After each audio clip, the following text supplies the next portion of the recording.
तो किचन में आज सुबह सुबह मैं नाश्ते में बनाने जा रही हूँ चावल का फरा, जिसके लिए मैंने दाल को रात में ही भिगो के रखा था। और इसमें डालने के लिए है अदरक, मिर्च, लहसुन और यहाँ पे धनिया की पत्ती है।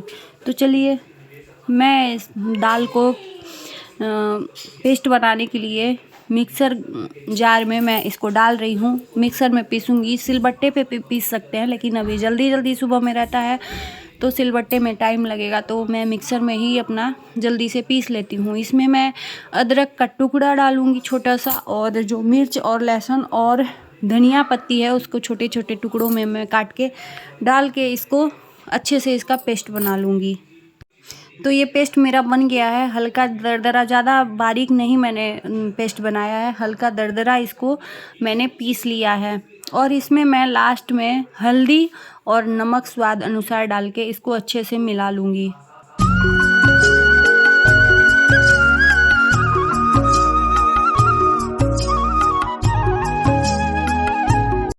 अब यहाँ पे चावल का आटा गूँथने के लिए मैंने पहले से ही पानी को पूरा बॉयल कर लिया है, पूरा गर्म है पूरी तरीके से। तो इसको बहुत लोग चम्मच से भी आटे को मिलाते हैं आटे में पानी, लेकिन मैं हाथ से ही थोड़ा थोड़ा करके पेस्ट इसका अच्छे से बना रही हूँ, गूँथ रही हूँ आटे को। तो इसको थोड़ा थोड़ा पानी करके गूँथना है ताकि अच्छे से ये इसका डो बन जाए।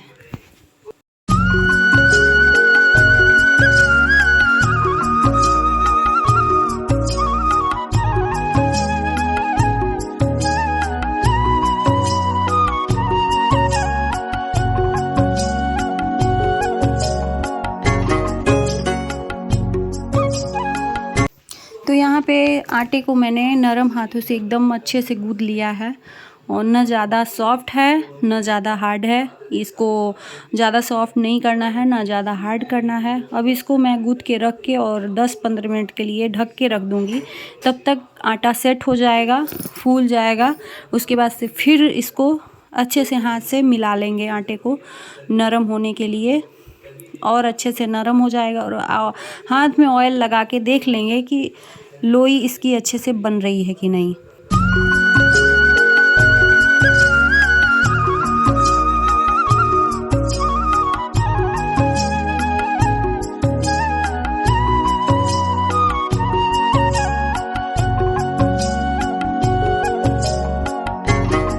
तो हमारी यहाँ पे लोई भी अच्छे से बन रही है। इसको हाथ के सहारे से ही इसका मैं चपाती बना रही हूँ अच्छे से। ये देखिए, गरम आटे से गूँथने से चावल का आटा फट नहीं रहा है साइड साइड से। अब इसके बीच में मैं पेस्ट लगा दूँगी चावल के आटे में, तो ये अच्छे से बीच से इसको मोड़ देंगे। और इसको रखने के लिए मैंने बताया ही नहीं आप लोगों को। अब ये देखिए, चावल छानने वाली छलनी है और इसमें मैं एक रुमाल बिछा दे रही हूँ छलनी में, ताकि जो फरा है वो छलनी में डायरेक्ट अगर रखेंगे तो चिपक जाएगा। और ये सूती जो टॉवेल है उसमें अगर रखेंगे तो चिपकेगा नहीं। तो एक एक करके ये मैं एक एक करके फरा धीरे धीरे बना रही हूँ, क्योंकि मेरा भी पहली बार ये मैं एक्सपीरियंस ले रही हूँ चावल का फरा, नहीं तो मैं आटे का फरा बनाती हूँ। तो ये बीच में से देखिए एक मेरा से टूट भी जा रहा है, लेकिन फिर भी इसको अच्छे से मैंने मैनेज कर लिया है।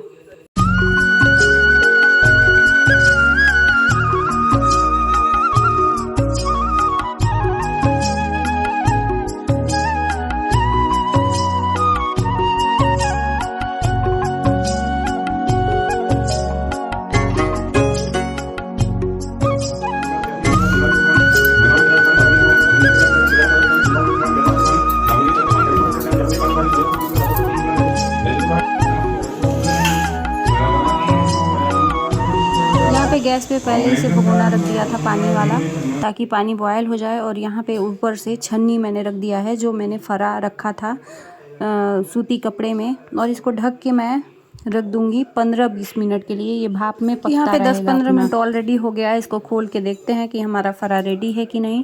तो ये देखिए, भाप से अच्छी तरीके से पक गया है। इसको हाथ उंगली के सहारे से देखेंगे, अगर टाइट हो गया तो अच्छा पका है। और ये दाल भी जो बीच में मसाला दाल का भरा था, ये भी अच्छे से टाइट हो चुका है। अब इसको हम चाकू के सहारे बीच से फाड़ लेंगे और इसको अच्छे से तेल में फ्राई करेंगे। और फ्राई करने के लिए मैंने कढ़ाई रख दिया है, कढ़ाई में ऑयल डाल दिया है और इसमें तड़के के लिए मैं मेथी, जीरा और करी पत्ता और राई का यूज़ करूँगी।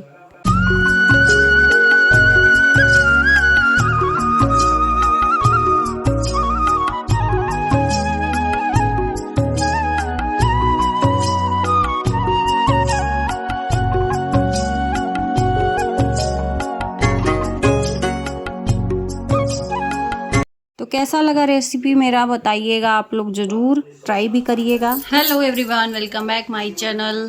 अभी हो रहा है रात को 10:30 और अभी मेरा मन नहीं लग रहा था, तो मैं सोची कि अपना मन का बात आप लोगों के बीच में रखती हूँ। आज है 4 फरवरी और मेरा 4 जनवरी का आप लोग ब्लॉग प्लीज़ जो लोग नहीं देखे हैं देख लीजिएगा।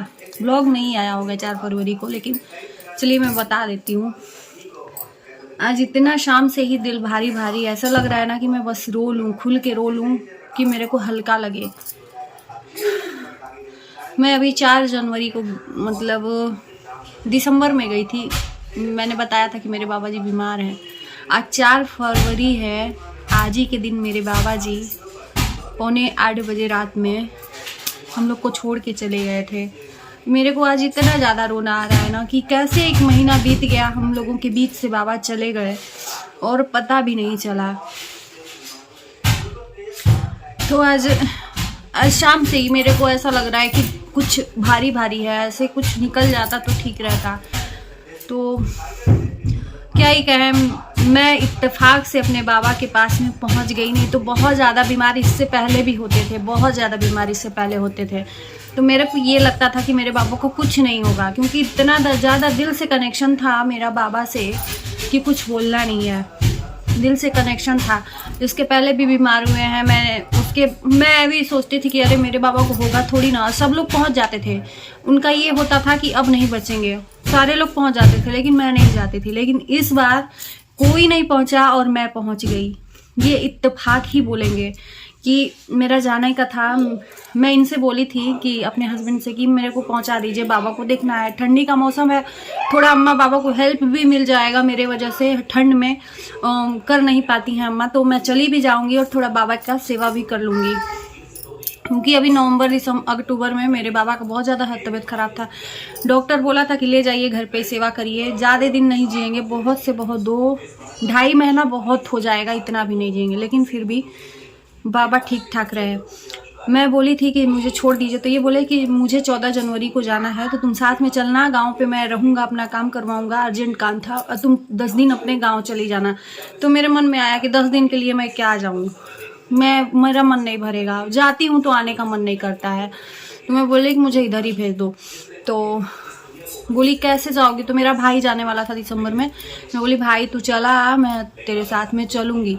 तो मम्मी पापा बोले जाना ही है तो खरमास चढ़ रहा है, उसके पहले ही चली जाओ। मेरे मम्मी पापा जो सास ससुर हैं, तो उन्होंने बोला कि चली जाओ, खरमास चढ़ रहा है उसके पहले ही, उसमें खरमास में मत जाना। तो मैं बोली ठीक है। मैं चली गई 15 दिन, 15, 16, 17 दिन उनके साथ में मैं सौभाग्य मिला उनके साथ रहने का। और इत्तेफाक से सिर्फ मैं थी, अम्मा थे तो सभी लोग सेवा किए उनकी। एक एक व्यक्ति सेवा किया और कह कह के सेवा किया कि मैं किया हूँ, मैं की हूँ। मेरे से ज़्यादा कोई सेवा नहीं किया है। कहने को उस घर में सभी ने सेवा किया है, मैं नहीं की थी सेवा उनकी। लेकिन मैं जब वो गए तो सिर्फ और सिर्फ हम और अम्मा और मेरे पापा जी थे। ये भी हो रहा था कि तुम्ही को खोज रहे थे, तुम्हारी वजह से तुम्हारे लिए उनका प्राण अटका था, तुम्ही को खोज रहे थे, इसीलिए। नहीं तो इतना ज़्यादा तबीयत खराब हुआ, कुछ नहीं हुआ। मैं बोले चलिए ठीक है, अच्छी बात है, सौभाग्य मुझे मिला, कम से कम मुझे खोज तो रहे थे। क्योंकि ये कनेक्शन जो होता है ना, हर किसी के साथ में नहीं होता है। सेवा भाव सब कर लेता है, लेकिन ये दिल का कनेक्शन जिससे लगता है ना, वो जल्दी छूटता नहीं है।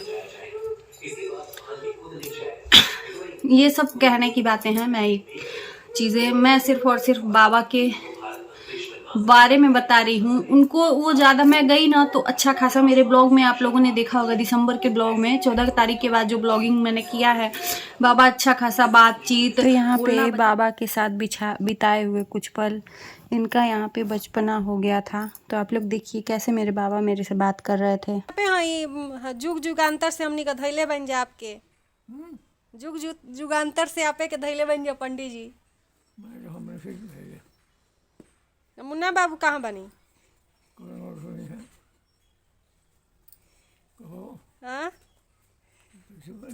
का? अच्छा कोई नहीं, तनी पत्रवा देखे दे।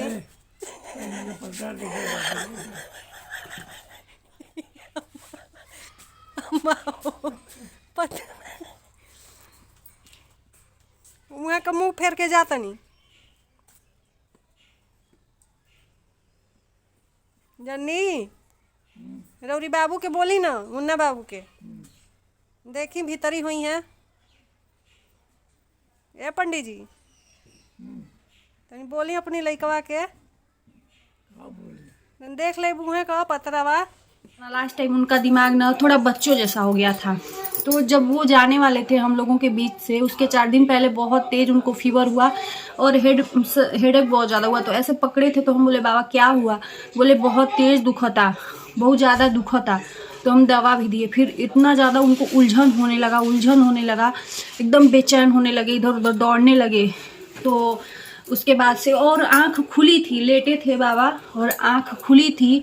उसके बाद से चिल्ला चिल्ला के बोल रहे थे मेरे बाबा कि मुझे जगाओ, मेरी आँख खोलो बुचिया, हमके जगाओ। मेरा हाथ पकड़ के बबनी मेरा हाथ हमके बचावा, हमके जगावा, नींद से हमके ले जाता न सा। तो हम बोले कि के ले जाता? तो कोई गोबाना सा ले जाता न सा हमके खींच के। तो हम घबरा के रोने लगे। तो मैंने सुना भी है कि जब मरने वाला इंसान रहता है उसको पहले से ही अमराज दिखने लगते हैं। अब ये मैंने सुना ही है अपने बड़े लोगों से। फिर उसके बाद बोले हमके लौकता। हम ले क्या लौकत, का दिखता? तो कह रहे हमारे बाबूजी, हमार माई, हमारे बाबा, हमार दादा सब दिखता, हमारी आसपास खड़ा बाटे। तो हम और तेज से रोने लगे। फिर तो अम्मा भी रोने लगी, बोले कि जाने वाले को तो कोई नहीं बचा सकता है, लेकिन उनको थोड़ा सा वो करके हौसला दे के जगाया गया, बैठाया गया। जगह ही थे लेकिन बैठाया गया। कुछ देर के बाद जब उनका फीवर नहीं उतरा तो वो ठीक हो गए। तो हमको लगा कि फीवर की वजह से नहीं होता है, और अंड बंड अच्छे इंसान बोलने लगते तो वो तो बूढ़े हैं। उसी के बाद से मेरे बाबा बिस्तर पे पड़ गए। 4 दिन बस बिस्तर पे पड़े, बिस्तर से उठे नहीं। बिस्तर पे भी पड़े थे ना तो अच्छे से ब्रश करवाती थी अम्मा, उनको नाश्ता करवाती थी, फ्रेश भी होते थे। जिस दिन जाना था उसके 2 दिन, वही 2 दिन उनके लिए भारी था। एक दिन पहले एकदम नहीं उठे, ना दवा खाए ना कुछ भी पिए, चम्मच में से पानी पिलाया जा रहा था तो बाहर निकल रहा था। दूसरे दिन पूरा दिन बढ़िया मतलब लेटे रहे, कुछ नहीं। अब ऐसा लग रहा था ऑक्सीजन लग गया था। घड़ी में ऑक्सीजन मेरे चाचा जी आए थे लगाने के लिए, तो ऑक्सीजन लगा था। फिर उसके बाद से 7:45 बजे रात में उनकी सांसें बंद हो गई। और कहने को सब लोग आसपास था, चाचा थे, उनके बच्चे थे, चाची थी, आती थी, मतलब देखने के लिए आती थी। लेकिन जब उनका प्राण निकला तो वो लोग कोई भी आसपास नहीं था, सिर्फ और सिर्फ हम अम्मा और पापा थे। जैसे ही मेरे चाचा बस गेट जो मेन डोर होता है, जैसे ही इंटर किए, उसके पहले तक बाबा का सांस चल रहा था। जैसे इंटर किए तुरंत बाबा का सांस निकल गया और मैं वहीं पे थी। मेरे को ऐसा लगा ना कि अम्मा मतलब अंकल आए तो देखे तो उनको नहीं लगा। फिर मैं जब देखी तो हम बोले अरे बाप रे ये क्या हो गया, बाबा का तो सांस ही नहीं चल रहा है। एकदम मैं पत्थर बन गई। मैं उस टाइम पे मेरा रुलाई भी नहीं आ रहा था, मैं क्या करूं। अम्मा खूब चिल्ला के रोने लगी। और वो दिन है और आज का तारीख है कि 1 महीना बीत गया, पता नहीं चला। मेरे बाबा चले गए हम लोगों को छोड़ के, उनके तक ही एक कनेक्शन था। उसके बाद से ऐसा लगा ना, जब बाबा चले गए 12 दिन तक जो कार्यक्रम होता है तब तक हम थे। उसके बाद से ऐसा लगा कि मायके से मेरा सब कुछ लुट गया है, सब कुछ बर्बाद हो गया है, एकदम जीरो मेरे लिए। ऐसे दिल से जो कनेक्शन था वो ख़त्म हो गया। तो एक अटैचमेंट होता है जो कि मेरा और बाबा का कभी ख़त्म ही नहीं होगा। बाबा हमारे साथ थे, नहीं है, ये कभी नहीं जाएगा। उनको हम ज़िंदगी भर, जब बूढ़े हो जाएंगे, क्या पता कब मौत लिखी है, बूढ़े हों चाहे ना हो, जब तक हम जिएंगे उनको यहाँ पे दिल से जगह है। बाकी मेरे बाबा चले गए ऊपर स्वर्ग में और हम लोग यहाँ पे कभी कामना नहीं किए थे कि बाबा हम लोग के बीच में। कभी पता है कोई कहता था कि मर जाएंगे, भगवान करे कि झेलने से बढ़िया मर जाए, तो मेरे को लगता था ना कि उसको मैं एकदम कुछ मिले और उसको मैं मार डालूं। ये अंदर से आत्मा खौलती थी। मैं कल्पना क्या सुन तक नहीं सकती थी कि बाबा मर जाए ऐसा। और आज का हालत है कि आज वो चले भी गए और हम बर्दाश्त करके यहाँ पे हैं। तो चलिए, ये थी मेरी कहानी। आज 1 महीना हो गया करते करते और हम यहाँ से गए थे जिसके लिए, और आ भी गए और सब खेला ख़त्म भी हो गया। तो मिलते हैं नेक्स्ट वीडियो में। थोड़ा सा मैं बोल के वीडियो बना ली ना आप लोग के बीच में, मैं ये भेजूंगी। मेरे को यहाँ से हल्का लग रहा है एकदम।